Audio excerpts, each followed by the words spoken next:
Кованите пари од 50 дени се повлекуваат од промет. Најниската домашна валута од утре ќе биде 1 денар. За окружувањето на крајната пресметка во готовинскиот и безготовинскиот платен промет и во деловните книги ќе се врши така што износот до 49 дени ќе се занемарува, а износот од 50 до 99 дени ќе се заокружува на 1 денар. Со ова ќе се поедностави начинот на пресметка при извршување на трансакциите во готовинскиот и безготовинскиот платен промет. Замената на кованите пари од 50 дени, банките ќе ја вршат до 31 март наредната година. По овој период, таа ќе се врши во Народната банка. Монетите од 50 дени во оптек се ретки.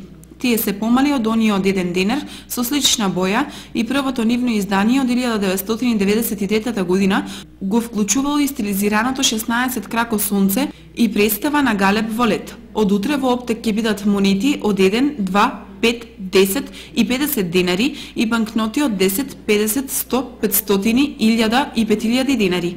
Како платежно средство во Република Македонија денарот почнува да се користи од 1993 година.